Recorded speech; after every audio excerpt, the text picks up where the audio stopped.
ขอกราบไหว้สาบุญญาปารมีธรรมพระเดชพระคุณหลวงพ่อสุนทรธรรมานุโยคที่ปรึกษา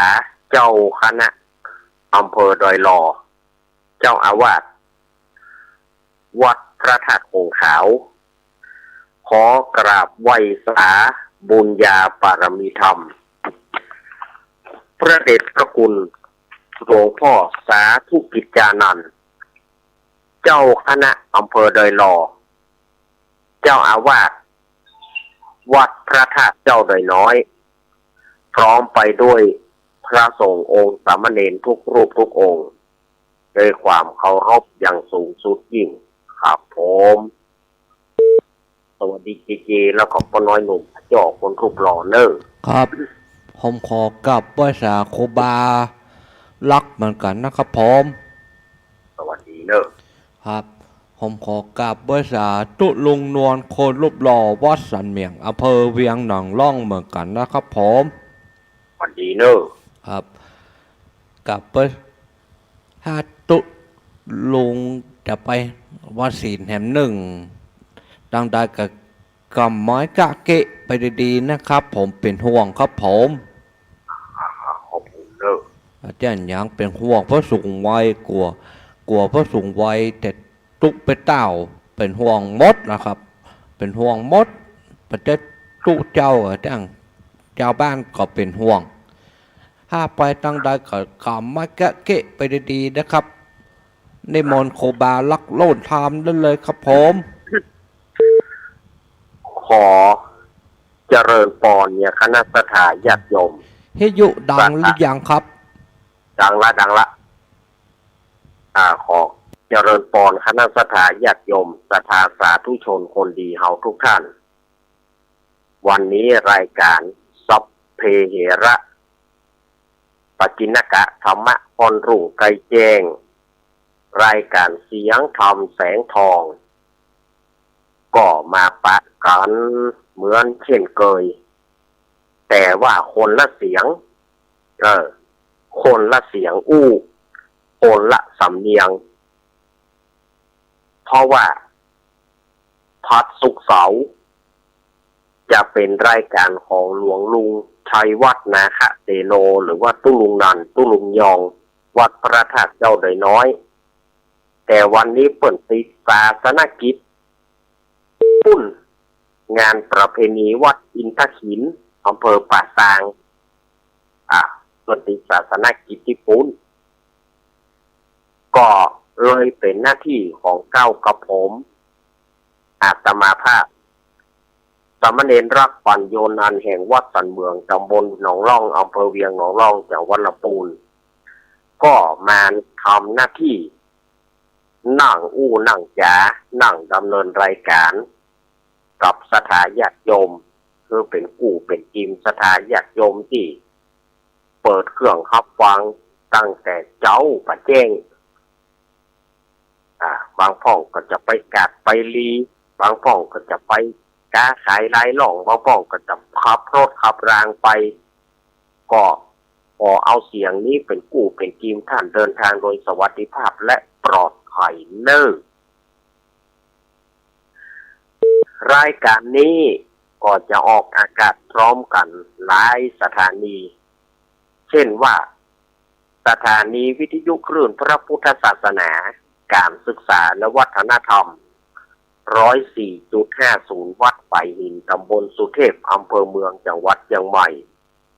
โดยเมตตาธรรมของท่านอาจารย์ท่านพระครูสมุวิสุวัฒน์วรกิจโจสถานีวิทยุวัดพระบาทอุดมน้ำบ่อสาวา 89.50 เมกะเฮิรตซ์อำเภอฝาง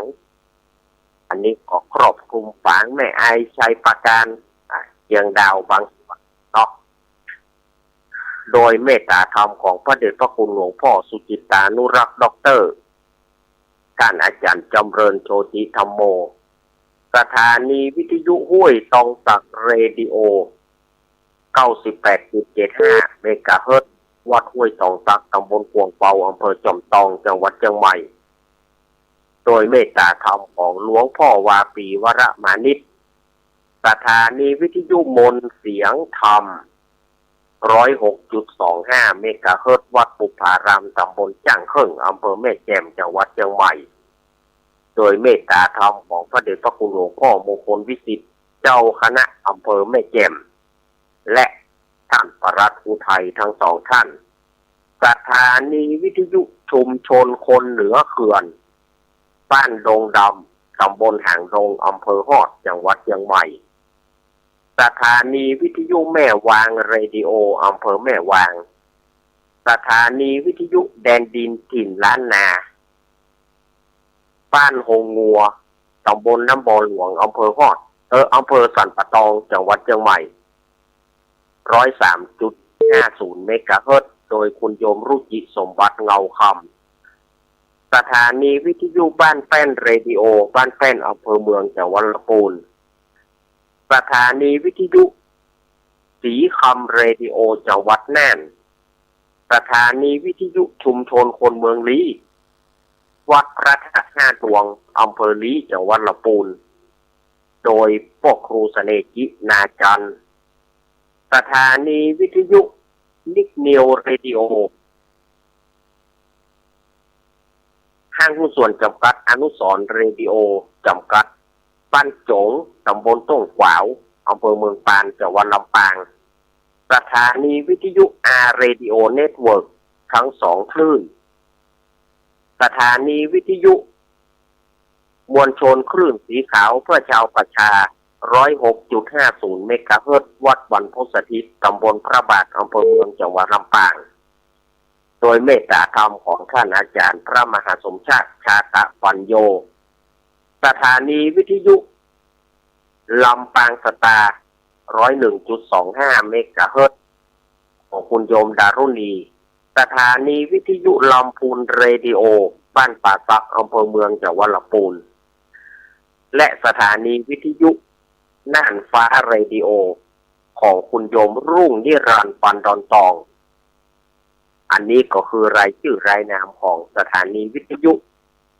หลายสถานีที่เปิดออกอากาศคือสถาญาติโยมเราได้รับฟังกันขออนุโมทนาขอบคุณน้ำใจไมตรีของท่านหัวหน้าสถานีทุกสถานีเจ้าหน้าที่ช่างคอนโทรลช่างเทคนิคทุกท่านไว้ณโอกาสนี้ตัวยมาพระกันวันนี้เป็นเจ้ามืดของวันเสาร์นะวันนี้เป็นเจ้ามืดของวันเสาร์ที่16 พฤษภาคมพุทธศักราช 2569 เดือน8เหนือเดือน6ใต้แฮมมันนี่15ค่ำพร่ำว่าเป็นเดือนดับวันนี้เป็นวันพระวันศีล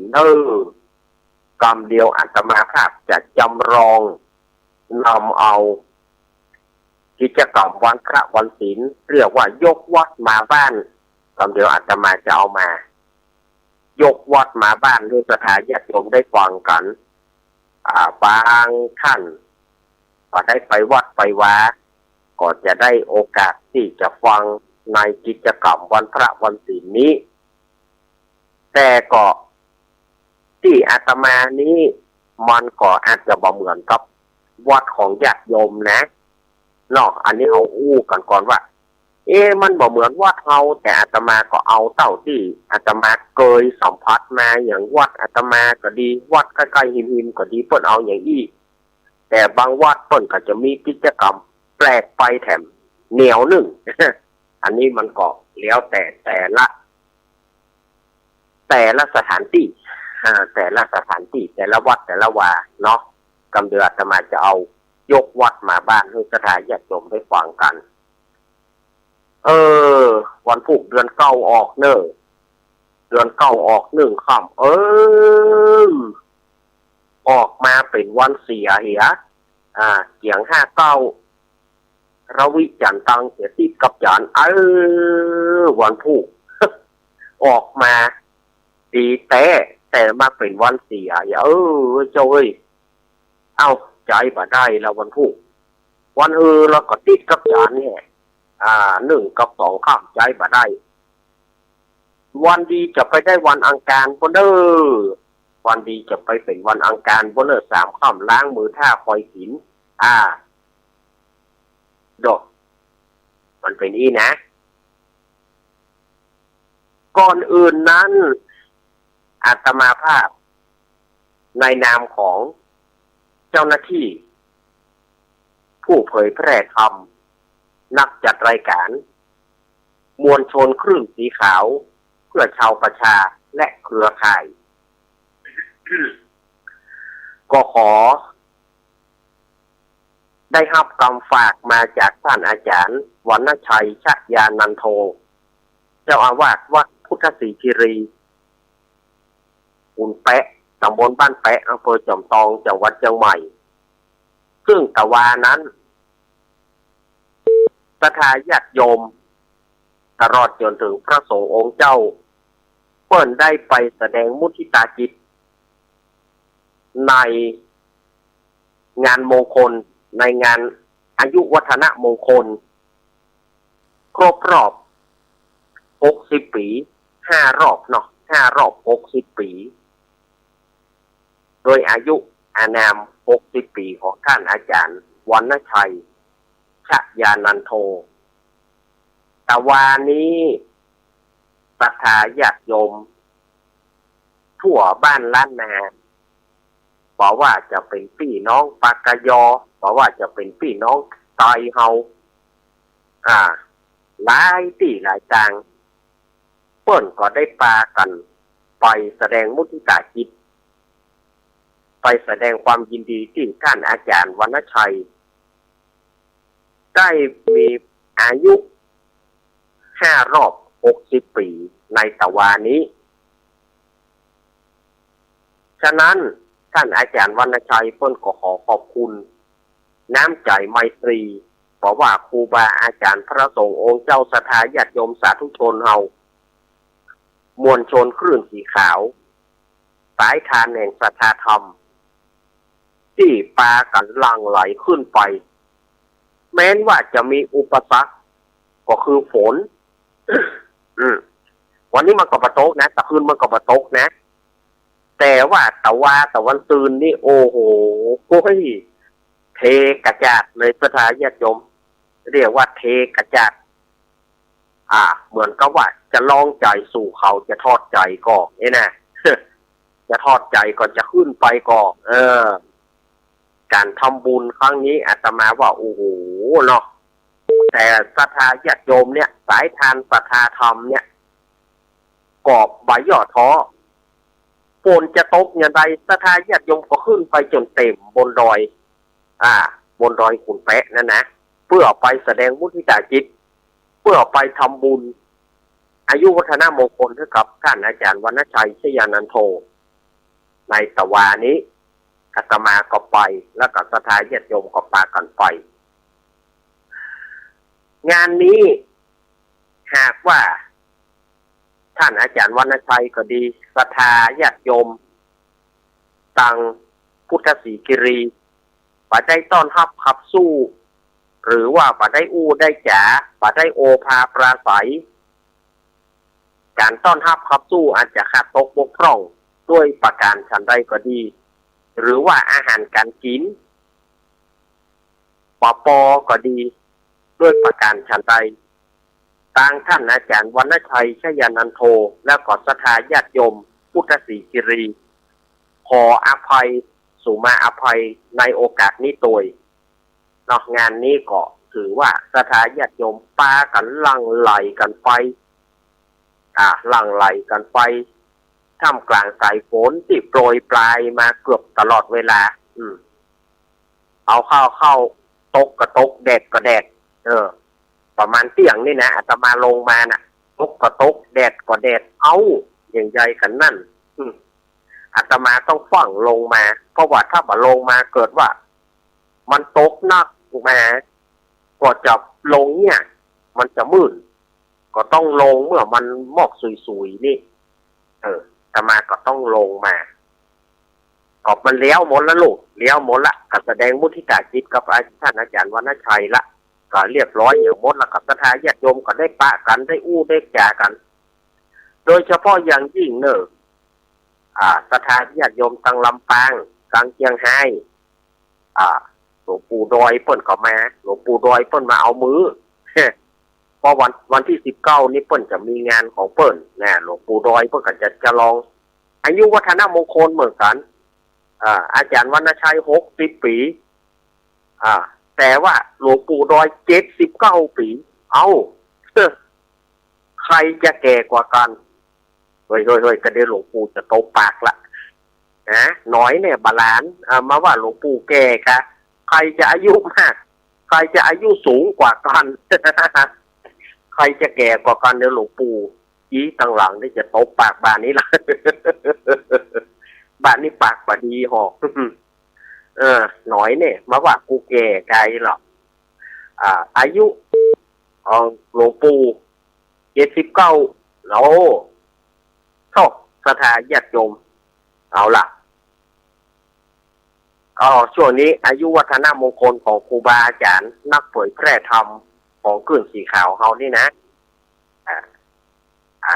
วันตะวานี่ของท่านอาจารย์วรรณชัยเนาะ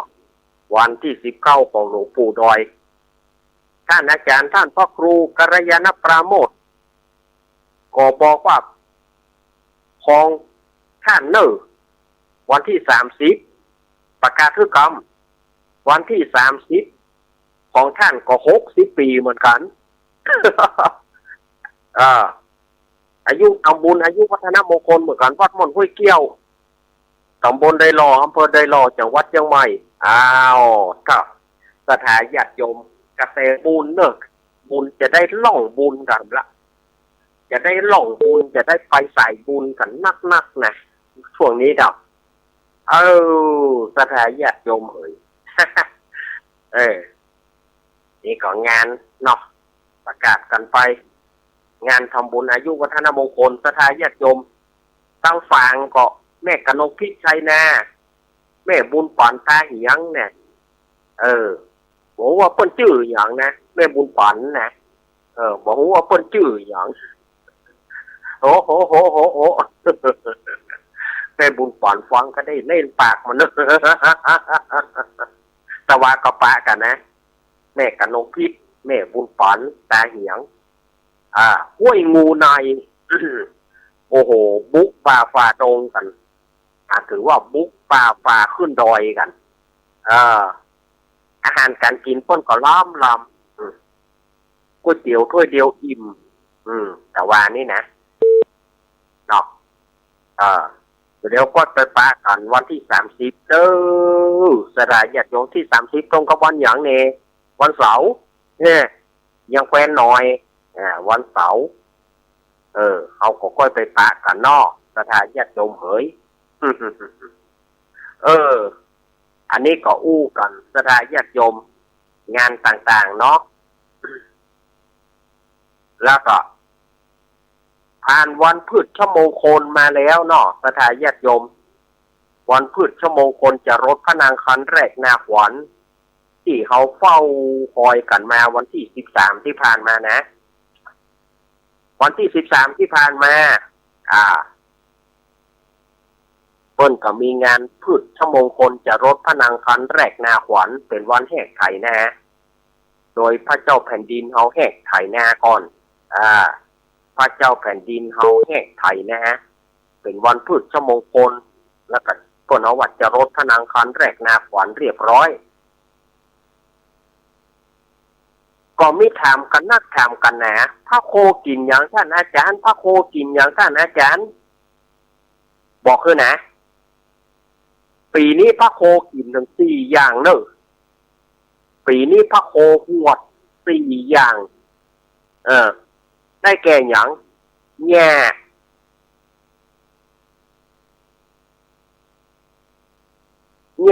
แล้วก็ถั่วแง่แล้วก็ถั่วเขียวน้ำเหล้าพวกพระโคในมักเหล้าเฮ้ยกินกูปีนะพระโคพระโคเพียงนี่นะปวดเหล้าดีเฮ้ยกูปีปีนั่นก็กินปีนี้ก็กินนะมั้งใช่ติดใจเหล้านี่ เนาะพ่อโคพอพ่อโคเพียงนี่นะเออหญ้าถั่วเขียวน้ำเหล้าความจริงเพิ่นมีของเจ็ดสิ่งนะของเจ็ดสิ่งที่ตั้งเลี้ยงพระโคเนี่ยข้าวโพดข้าวหญ้าข้าวโพดข้าวหญ้าถั่วเขียวงาน้ำเหล้าของกินเจ็ดสิ่งแต่ปีนี้พระโคกินเนี่ยสี่อย่างก็คือหญ้าถั่วเขียวน้ำและเหล้าเปิ้นก็พยากรณ์ว่าปีนี้น้ำจะน้อยนาที่ลุ่มจะได้ดีนาที่ดอนจะเสียหายไปพ่อง อาหารต่างๆก็จะพออาหารต่างๆพืชพันธุ์ธัญญาหารต่างๆก็จะพอดีบ่นักเกินไปบ่น้อยเกินไปเพิ่นว่าอีนะเพิ่นพยากรณ์มาบ่นักเกินไปบ่น้อยเกินไปอันนี้ผ่านวันพืชชั่วโมงคนจะรดพระนางคันแรกนะขวัญมาอาตมาก็เอามาคือสถานญาติโยมได้ฟังกัน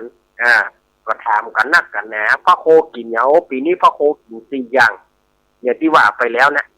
หญ้าถั่วเขียวน้ำเหล้าพระโคนี่มักเหล้า วันนี้เป็นวันที่16เนอะสถานญาติโยมก่อเดือนพฤษภาก็เข้ามาเกิ่งค่อนแล้วแล้วงานใหญ่เขาจะมีอยู่ก่อท่านอาจารย์วันที่31พฤษภาวันวิสาขบูชาเป็นวันที่พระพุทธเจ้าของเราประสูติตรัสรู้ปรินิพพานในเรียกว่าเป็นวันเดือน8เพ็งหรือว่าเป็นเดือน6แต่ปีนี้มันเป็นอาทิตย์กมาศเดือน12เตื้อเดือน12เตื้อปีนี้มันมี13เดือนเด้อเดือน10มันซ้อนกัน2เดือนก็เลยเป็น13เดือนมันแปลกปีนี้มี13เดือนนะแล้วก็วันวิสาขบูชาจะเป็นวันเดือนเก้าเพ็งตรงกับวันอาทิตย์ที่31พฤษภาคมเนอะเอาละสถานญาติโยมต่อไปนี้อาตมาภาพจะทำกิจกรรมกันเด้อ ทำกิจกรรมยกวัดมาบ้านกันเด้อสถานญาติโยมที่มาได้ไปวัดไปวาก็จะได้เหมือนกับท่านไปอยู่ที่วัดที่วาเด้อวันนี้ก็อาตมาสืบทอดเจตนาของหลวงลุงชัยวัดนาคาเสโนหรือว่าตุลุงยองเพิ่นทำกิจกรรมทุกวันเสาร์แต่ว่าถ้าเป็นอาตมาคิวที่อาตมามาทำนั้นก็คือถ้ามันตัดวันศีลอาตมาถึงจะทำกิจกรรมนี้เนาะวันนี้มันเป็นวันพระวันศีลวันเดือนดับเนอะสถานญาติโยมโหล1 2 3 4โหล1 2เดี๋ยวเช็คไมค์กันเนอะโหล1 2 3อันตะกี้มันยังกล่าวได้นะก็ได้จะกล่อมเล่นละไมตัวนี้นะเนาะเวลาเพิ่นจะกล่าวนี่บอกแบบไม่ใช่ไดให้โดนถัดเล็กกับอีโต้กะโหล1 2เอาออกละเอานั่นเนอะสถานญาติโยมใส่ขันแก้วต่างๆกันเรียบร้อยหรือยังเมื่อใส่ขันแก้วต่างๆก็เอาขันเข้ายกขันดอกขันศีลเข้ามาเลยเนอะซึ่งขันแก้วต่างๆเอาเข้ามาเลยเอาเองคนหนุ่มคนกำเนอะเอาปากันยกเอาขันต่างๆขันเข้าขันยังเอาเข้ามาเลยเนอะผู้มีกำลังดีอันผู้สูงอายุพ่ออุ้ยแม่อุ้ยที่ลูกเนี่ยจะไปลูกตัวเปิ้ล มันต้องลูกตัวเปิ้ลนะแต่ว่าก็ต้องขอบคุณป้อนันอินสมเตปินด็อกเตอร์หรือว่าป้อนันเจสีทีวีเพื่อคุณด้วยเนอะแต่ว่าไปร่วมงานกันนะคนไปเป็นปูจานไปเป็นเจ้าพิธีไปเป็นปูจานเสียงหวานเนอะ เสียงหวานมากๆเลยป้อนันเจสีทีวีเพื่อคุณป้อนันอินสมเตปินด็อกเตอร์ขอบคุณแต่บัดได้ตักบัดดีสักคำป้อนันพวกเขาเมาทำธุระของเปิ้นเนาะ แต่ว่า เดี๋ยวคืนนี้ก็ไปอู้กันที่104เนาะป้าแหนนเนาะคืนนี้ก็ไปอู้กันที่104รายการธรรมะคลายเครียดเนาะป้าแหนนเนาะป้าแหนนเจสีทีวีเพื่อคุณป้าแหนนจินสมเตปินด็อกเตอร์อ้าวขันเข้ามาหรือยังเอามาแล้วขันดอกเอาวางเป็นยังโอ้โหเดี๋ยวกระเป๋าเอาวางไปยังกับไปวางเกะกะอันน่ะเดี๋ยวตู้เจ้าจะขึ้นเต้นฟังมาได้อ่ะเอาไปวางอย่างไรน่ะ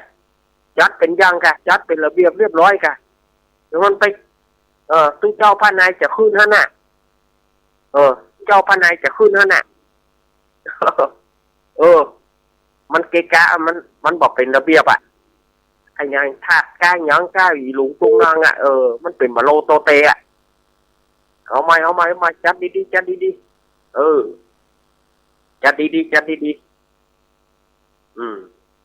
โอ้ผู้ล่ามเขาก็ละหลวมนะที่โดนแป้นมือละโดนแป้นมือละเล่นโกนป๊าบดีๆแกจัดไปยังแกมันเกะกะนะไปขึ้นนั่งอย่าได้กับบดีอ่ะแกอันจัดเรียบร้อยต่อไปเขาจะได้ทำพิธีเขาจะโอกาสเข้าพระเจ้าก่อนสถาญาติโยมเขาจะโอกาสเข้าพระเจ้าก่อนนะ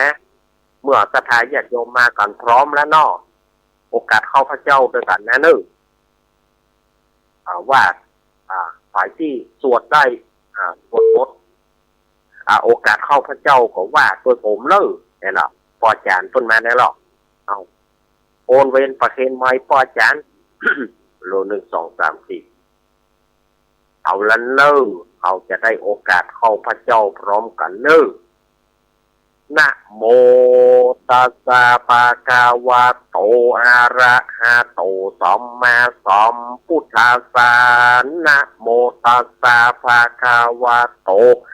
อะระหะโตสัมมาสัมพุทธัสสะนะโมตัสสะภะคะวะโตอะระหะโตสัมมาสัมพุทธัสสะสาธุโอกาสะอิมังโอตานาปินดาตานังเตียรัตตานานังสักกะจังเตมาปูเจมะตุติยัมปิอิมังโอตานาปินดาตานังเตียรัตตานานังสักกะจังเตมาปูเจมะตาติยัมปิอิมังโอตานาปินดาตานังติรัตตานานังสักกะจังเตมาปูเจมะติคาราตังหิตายาสุขายะยาวานิปานายาตังวาตันตุโน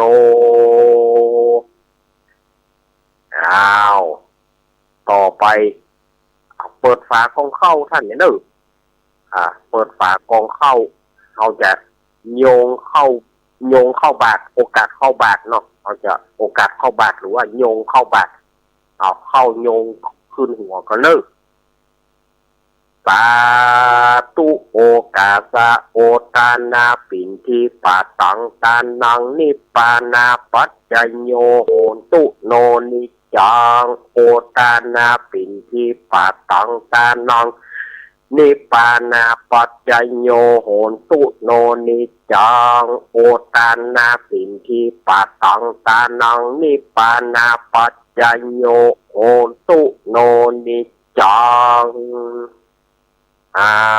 เสียงระฆังดังแล้วสถาญาติโยมก้อยตั้งแถวไปตั้งแถวหน้ากุฏิแต่ก่อนอื่นที่จะตั้งแถวนั้น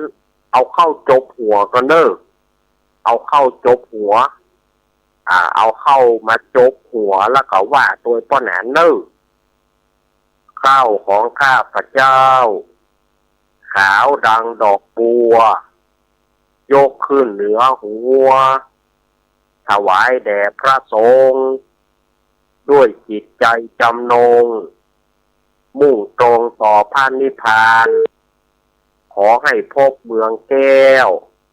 ข อให้แคล้วบ่วงมารขอให้ทานศาสนาของพระศรีอานในอนาคตการโน้นเทินอ้าวไปตั้งแถวใส่บาตรเนอสถานญาติโยมถอดรองเท้าเพื่อเรียบร้อยเวลาใส่บาตรถ้าจะแบ่งบุญให้คนทั้งบ้านคือว่าสุโขโหมะเนอถ้ามะจะได้บุญหมู่ถ้าสุโขโหมิจะได้บุญคนเดียวถ้าสุโขโหมิจะได้บุญคนเดียวถ้าสุโขโหมะจะได้บุญตึงหมู่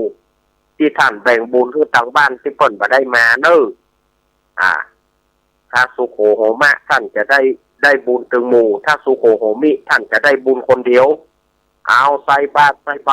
ไปหน้ากุฏิเอาเริ่มจากหน้ากุฏิมา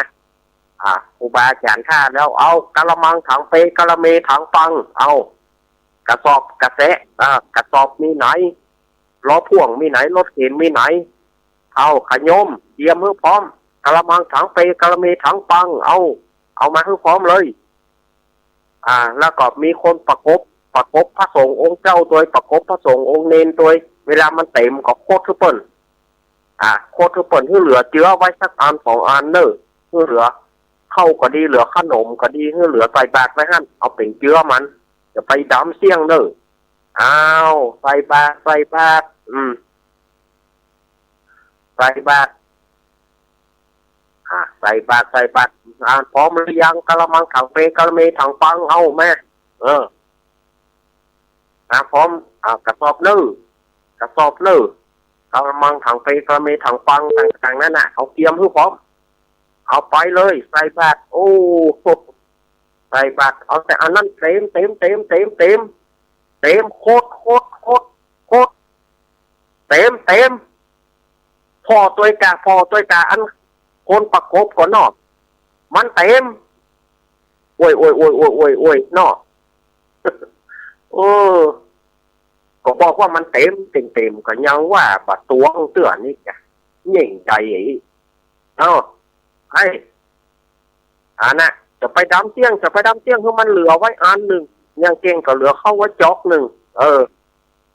เข้าสุกพอเข้าสุกเข้าสารนึ่งอันนั้นก่อนอย่างใดเนี่ยย่ำบัดจอกแม่เอาเข้าไปถอกเอาเข้าสารไปถอกขวาเห็นแล้ว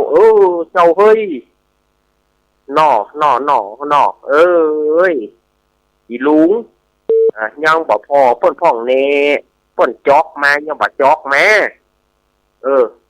แล้วเข้าซุกมันก็กินมาได้แล้วนะนี่นะพระสงฆ์องค์เจ้าก็ฉันมาได้แล้วนะเพราะเอาข้าวสารไปศูนย์เปิ้นน่ะนออย่างใดครับลึกอย่างยังว่านั้นลึกคนบอกเรื่องนี่นะมันยากนะเอามาเรียบร้อยได้ยังตั้งแถวหมดแล้วเนาะใส่บาตรหมดแล้ว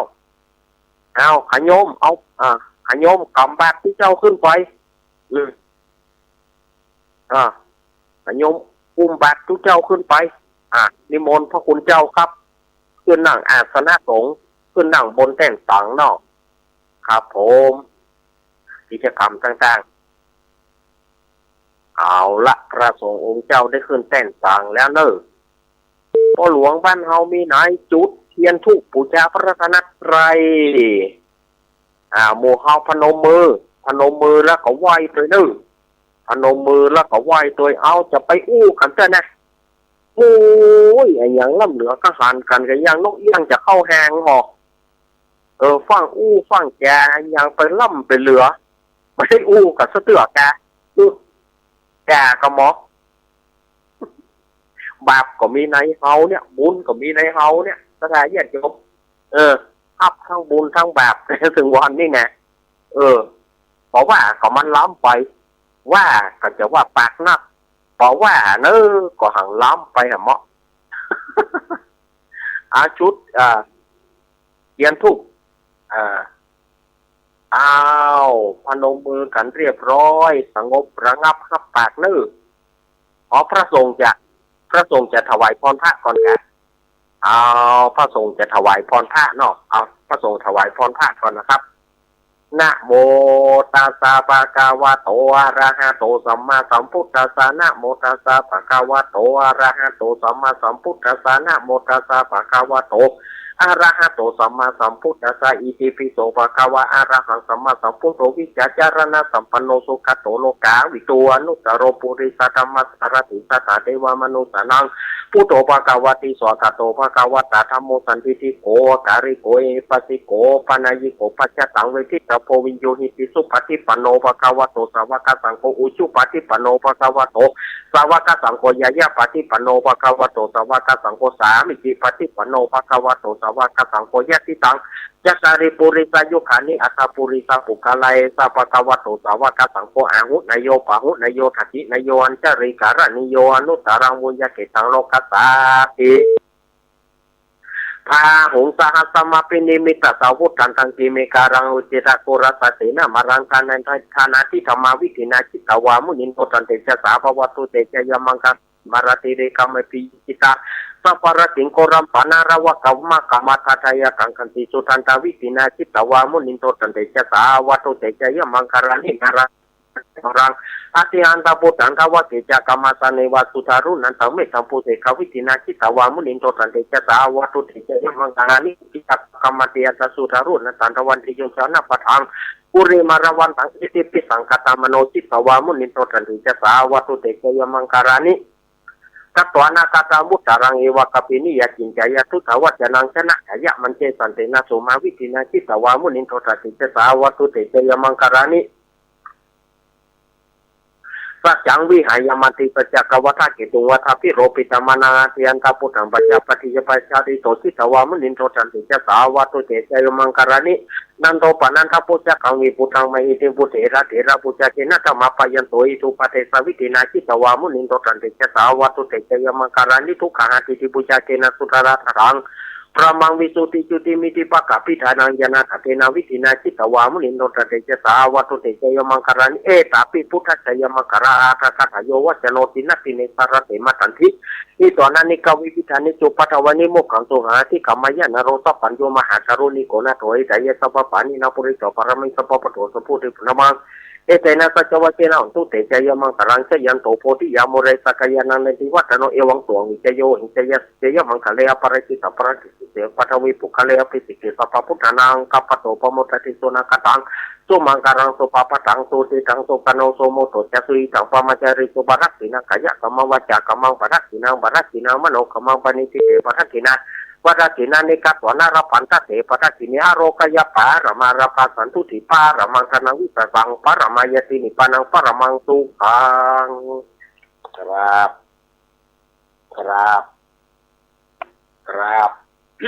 อ้าวเมื่อพระสงฆ์ได้ถวายพรพระเป็นที่เรียบร้อยเอาหมู่เฮาก็ปากันไหว้พระหับศีลเนอะเอาพ่อหลวงประเคนคำศีลเรียบร้อยแล้วบอก สุมาเถอะนึกว่ามาได้ประเคนขันศีลก็เอาประเคนนั่นเนาะเอาไหวพระเนอะกราบหนึ่งกราบสองกราบสามอิมินาสักการเนะพุทธังปูเจมิอิมินาสักการเนะธัมมังปูเจมิอิมินาสักการนะสังฆังปูเจมิอรหังสัมมาสัมพุทโธภะคะวาพุทธังภะคะวันตังอภิวาเทมิกราบสวากาโตภะคะวะตาธัมโมธัมมังนะมัสสามิกราบสุปฏิปันโนภะคะวะโตสาวกสังโฆสังฆังนะมามิกราบมะยังพันเตวิสุงรักนัตถายะติสารเนนะสหปัญจศีลานิยาจามะทุติยัมปีมะยังพันเตวิสุงรักนัตถายะ ติสารเนนาสหปัญจศีลานิยาจามะตาติยมปีมะยังพันเถวิสุงรักนัตถายะติสารเนนาสหปัญจศีลานิยาจามะ นะโมตัสสะภะคะวะโตอะระหะโตสัมมาสัมพุทธัสสะนะโมตัสสะภะคะวะโตอะระหะโตสัมมาสัมพุทธัสสะนะโมตัสสะภะคะวะโตอะระหะโตสัมมาสัมพุทธัสสะพุทธังสรณังคัจฉามิธัมมังสรณังคัจฉามิสังฆังสรณังคัจฉามิทุติยัมปิพุทธังสรณังคัจฉามิทุติยัมปิธัมมังสรณังคัจฉามิทุติยัมปิสังฆังสรณังคัจฉามิตติยัมปิพุทธังสรณังคัจฉามิตติยัมปิธัมมังสรณังคัจฉามิตติยัมปิสังฆังสรณังคัจฉามิติสรณะคัมมนังนิทิตังอามาปันเตปานาติปาตาเวระมณีสิกขาปะตังสมาธิยามิอะทินนาทานาเวระมณีสิกขาปะตังสมาธิยามิกาเมสุมิจฉาจาราเวระมณีสิกขาปะตังสมาธิยามิมุสาวาตาเวระมณีสิกขาปะตังสมาธิยามิสุราเมระยะมัจจปมาทัฏฐานาเวระมณีสิกขาปะตังสมาธิยามิอิมานิปัญจสิกขาปทานิสีเลนะสุขติยันติสีเลนะโภคสัมปทาสีเลนะนิพุติยันติตัสสมาสีลังวิโสทะเยสาธุสาธุสาธุ ลำดับต่อไปเขาจะได้สุมาเข้าพิกหารเนาะเรียกว่าสุมาเข้าพิกหารพอหลามเขาโยงขอนเนอะโยงขอนขึ้นเขาจะได้สุมาเข้าพิกหารเนาะนะมามีอากิตุปาบุภาราชตาเนโอตานาปิกหารตาเนสาปริวารตาเนนวราทกินายเยกาญะตัวเรวกีตัวเรมโนตัวเรสันติจัปปมาเตนาวาอาสันติจัปปมาเตนาวากาญะกัมเมนาวาวจีกัมเมนาวามโนกัมเมนาวาอติตะโตสังปัจจุปันนาโตสังสัพพังโตสังคมันตุโนทุติยัมปิตติยัมปินามามิอากิตุปาบุภาราชตาเนโอตานาปิกหารตาเนสาปริวารตาเนนวราทกินายเยกายะตัวเรวจีตัวเรมโนตัวเรสันติจัปปมาเตนาวาอสันติจัปปมาเตนาวากายะกัมเมนาวาวจีกัมเมนาวามโนกัมเมนาวาติตะโตสังปัจจุปันนาโตสังสัพพังโตสังฆมันตุโนอ้าวโอ้หมดเวลาไปก่อนสถานญาติโยมฟังไปไหนก็เนอเอาอนุญาตให้เข้าห้องน้ำห้องท่าก็เดี๋ยวก็มาถวายก็เดี๋ยวก็มาถวายแล้วก็ตาลเนาะก็เดี๋ยวก็มาถวายแล้วก็ตาลช่วงนี้เวลามันหมดช่วงแรกก่อนอาตมาขอหยอกย้างคำเดียวเนอสถานญาติโยมก็ไปฟังหมุนขึ้นนี่ไปไหนก็เนอกิจกรรมเขายังมาแล้วนะก็เดี๋ยวกิจกรรมจะคอมนะ กิจกรรมเขายังมาแล้วเตื้อรอคำเดียวเนอะเจริญพร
เ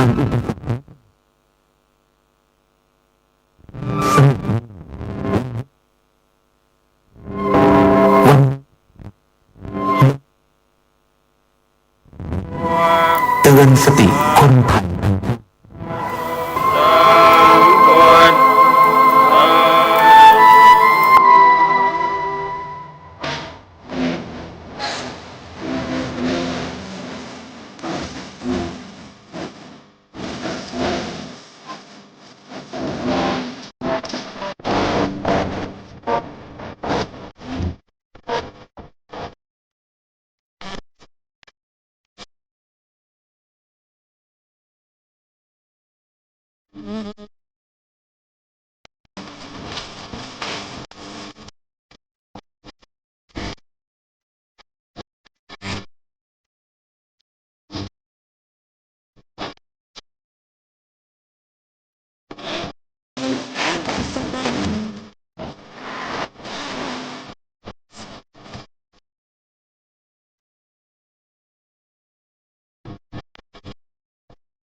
น้องๆหน้าหนาวนี้ไปแอวเหนือเฮาพักที่นี่บ่รีสอร์ทนี้ดีขนาด มีเครื่องทำน้ำอุ่นระบบแก๊สเอาไว้ให้พร้อม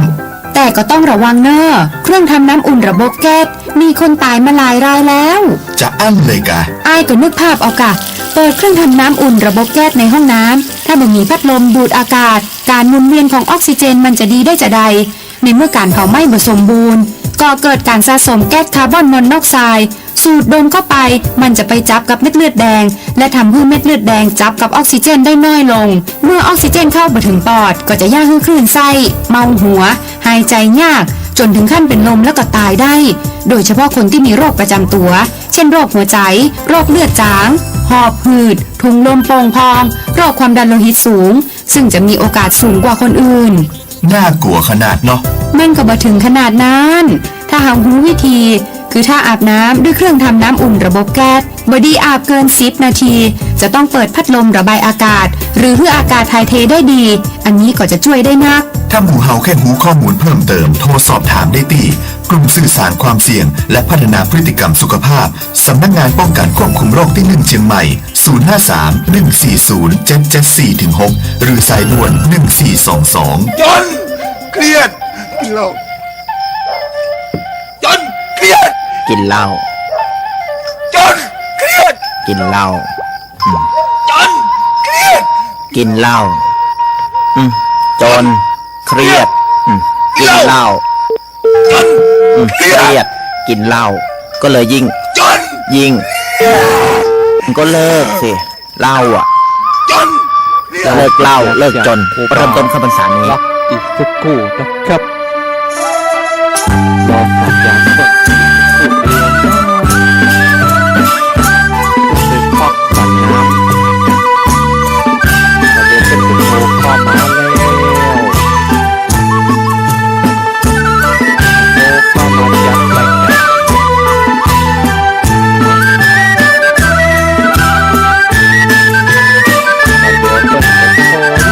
ารได้มาปากันในช่วงที่2ของรายการซับเพเหระปกินกะธรรมะคนรุ่งใต้แจ้งรายการเสียงธรรมแสงทอง วันนี้เป็นกิจกรรมยกวัดมาบ้านวันนี้เป็นการกิจกรรมวันพระวันศีลเหมือนกับญาติโยมได้มาวัดมาวาในวันนี้เนื่องด้วยวันนี้ก็เป็นวันพระวันศีลเป็นวันเดือนดับตัววันนี้นะก็เลยได้ทำกิจกรรมยกวัดมาบ้านเพื่อคือสถานญาติโยมได้ฟังโอกาสต่างๆได้ฟังในการทำบุญต่างๆญาติโยมยกมือไหว้ปล่อยมือสาเอาเนอเหมือนกับญาติโยมได้ไปทำบุญที่วัดที่วาเนาะเอาละเพื่อเพื่อเป็นการเสียเวลาต่อไปพ่ออาจารย์จะได้โอกาสได้ถวายเข้าพิกหารเนอได้ถวายโอนเวนประเคนใหม่ไปพ่ออาจารย์เนอต่อไปเราถวายเข้าพิกหารพร้อมกันเนอว่านะโม3จบเนอนะโมตัสสะภะคะวะโตอะระหะโตสัมมาสัมพุทธัสสะนะโมตัสสะภะคะวะโตอะระหะโตสัมมาสัมพุทธัสสะนะโมตัสสะภะคะวะโตอะระหะโตสัมมาสัมพุทธัสสะอิมานิมะยังพันเตภัตตานิสัปปริวารานิภิกขุสังคัสสะโอโนชยามะสาธุโนพันเตภิกขุสังโฆอิมานิ ภัตตานิสัปปริวารานิปฏิกันหาตุอัมหาตังตีคารตังนิตายะสุขายะข้าแด่พระสงฆ์ผู้เจริญข้าพระเจ้าทั้งหลายขอน้อมถวายภัตตาหารกับตังบริวารทั้งหลายเหล่านี้แด่พระภิกษุสงฆ์ขอพระภิกษุสงฆ์จงรับภัตตาหารกับตังบริวารทั้งหลายเหล่านี้ของข้าพระเจ้าทั้งหลายเพื่อประโยชน์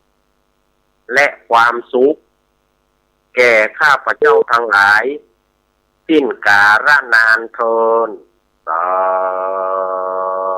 ธุอ้าวศรัทธาญาติโยม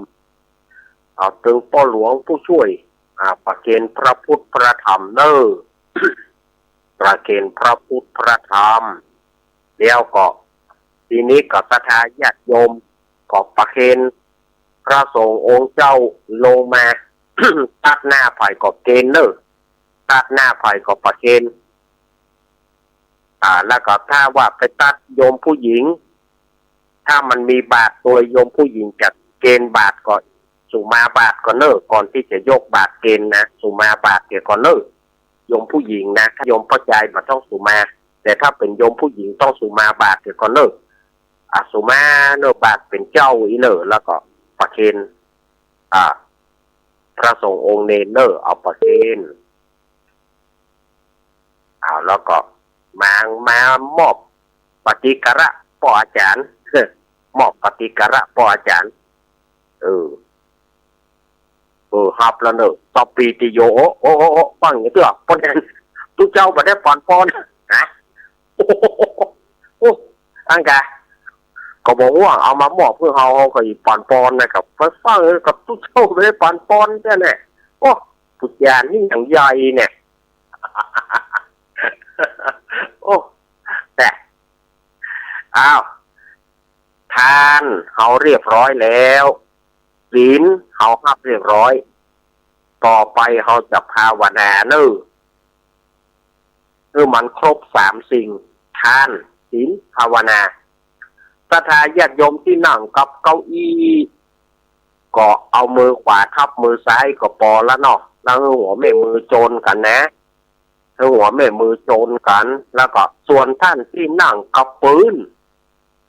ท่านที่นั่งกับปืนได้นั่งคัดสมาธินั่งคัดสมาธิได้นั่งโคตถวายถ้าท่านนั่งโคตถวายได้ก็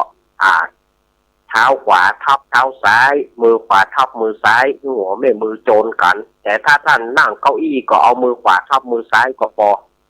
เพราะว่ามันต้องย้อนแข้งย้อนละเนาะต่อไปเราตั้งจิตอธิษฐานภาวนาวิทยุจะเงียบเนอสถานญาติโยมวิทยุเงียบไปจะไปว่า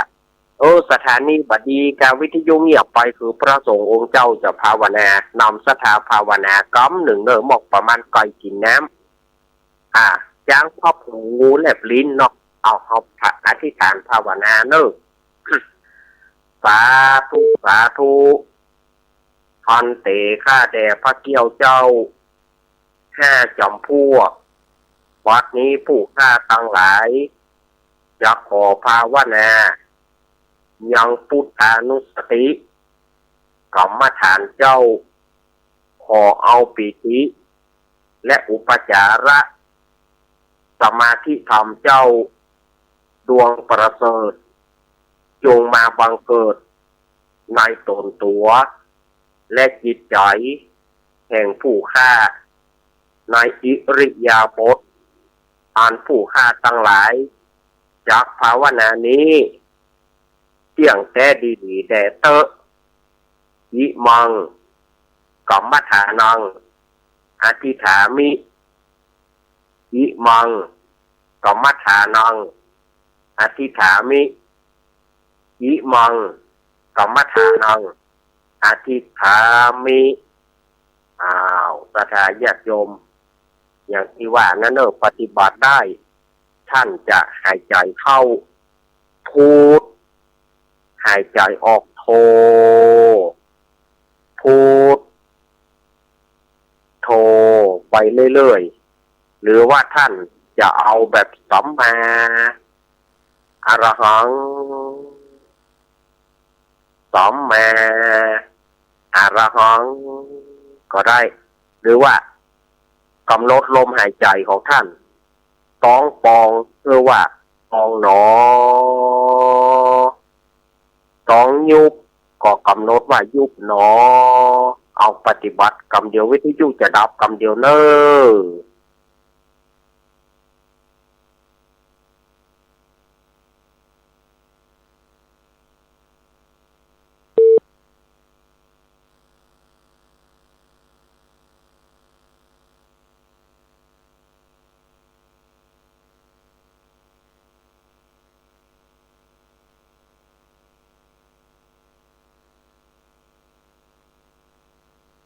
เอาแล้ว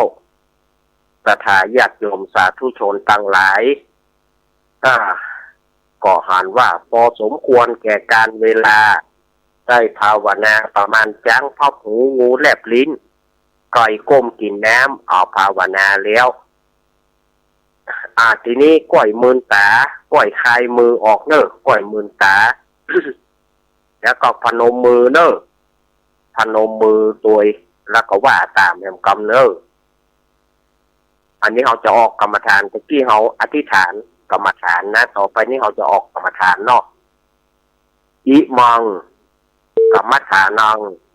ปัจจุทรามิอิมังกรรมฐานังปัจจุทรามิอิมังกรรมฐานังปัจจุทรามิอิตังภาวนากัมมังนิปานาปัจจโยโอนตุโนนิจังสาธุสาธุพันเตข้าแด่พระเกี้ยวเจ้า5 จำพวกบัดนี้ผู้ข้าทั้งหลายได้ภาวนายังพุทธานุสติกรรมฐานเจ้ามีประมาณเท่านี้จักขอสู่มายอไว้เหนือหัวผู้ข้าด้วยดีก่อนแลสาธุสาธุสาธุเอานั่งท่าเดิมได้เมื่อประเคนแล้วบอกปฏิกระแก่พ่ออาจารย์แล้วเขาก็มาฮับปอนจากครูบาอาจารย์เอาปล่อยมีน้ำหยาดไหมตาลเนอ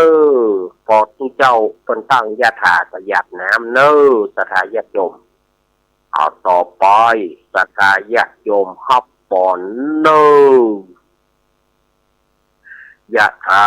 วาริวหาปุราปริปุเรนติสาครังเจวะเมวะอิโตตินังเปตานังอุปคปติอิสิตังปฏิตังตุมหังคิปะเมวะสมิจตุ